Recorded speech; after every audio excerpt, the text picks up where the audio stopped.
Most children dream of toys. Some dream of adventure, but a few rare ones dream of building something that does not yet exist. Christian von Koenigsegg was one of those children. He was born in Sweden, a country known for calm order, long winters, and practicality, not exactly the place where supercars are born. There were no roaring engines outside his window, no racing culture in his backyard, no tradition of extreme performance cars to follow. And yet, from a very young age, Christian was obsessed with speed. Not reckless speed, curious speed. He wanted to know why things moved fast, how machines worked, why some designs felt alive while others felt dull. He didn't just admire cars. He studied them, their shapes, their sounds, their purpose. When Christian was a boy, he watched an animated film about a bicycle repairman who dreamed of building the perfect racing bike. That story stayed with him, the idea that one person with vision and persistence could create something extraordinary from nothing. That moment planted a seed. Christian began taking things apart, toys, gadgets, anything mechanical he could get his hands on, not to break them, but to understand them. He learned early that creation starts with curiosity. While other kids followed rules, Christian questioned them. Why must a machine be built this way? Why not better? Why not lighter? Why not faster? This mindset set him apart. He didn't grow up wealthy. He didn't grow up connected to the auto industry. What he had was imagination and patience, two traits that would define his entire journey. As he grew older, his interests became more focused. Speed was no longer just exciting, it became symbolic. Speed represented freedom, precision, control, the ability to bend reality through engineering. Christian didn't want to race cars. He wanted to build the best one. School did not always understand him. Traditional paths felt limiting. He absorbed information quickly, but only when it mattered to him. Mechanics, physics, design, efficiency. These weren't subjects, they were tools.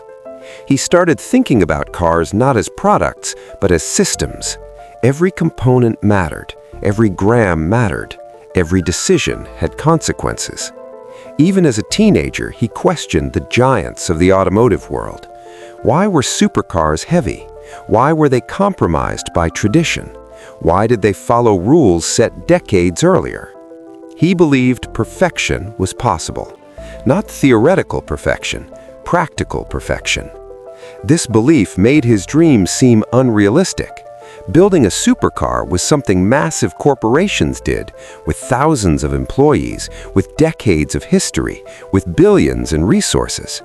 Christian was just one person, but he had something most people didn't: clarity. He didn't want fame.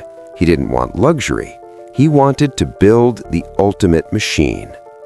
In his early 20s, while others pursued stable careers, Christian committed fully to his vision. He studied business not for money, but for independence. He understood that control mattered. If he wanted to protect his ideas, he had to own them. Every setback strengthened him. Doubt from others didn't discourage him, it refined his resolve. He learned that skepticism was not rejection, it was proof that he was attempting something difficult. Slowly, the dreams stopped being abstract. Sketches became plans, plans became calculations, calculations became intention. Christian began asking a dangerous question. What if I actually try? Not later, not someday, now. This was the moment where dreaming ends and risk begins. He knew the odds. A Swedish startup competing against Ferrari, McLaren, and Porsche sounded absurd. But to Christian, absurdity was not a warning, it was an invitation. He believed innovation did not belong to tradition, it belonged to courage. This belief would soon force him to take his first irreversible step, one that would cost him security, comfort, and certainty, but it would also bring him closer to his dream than ever before.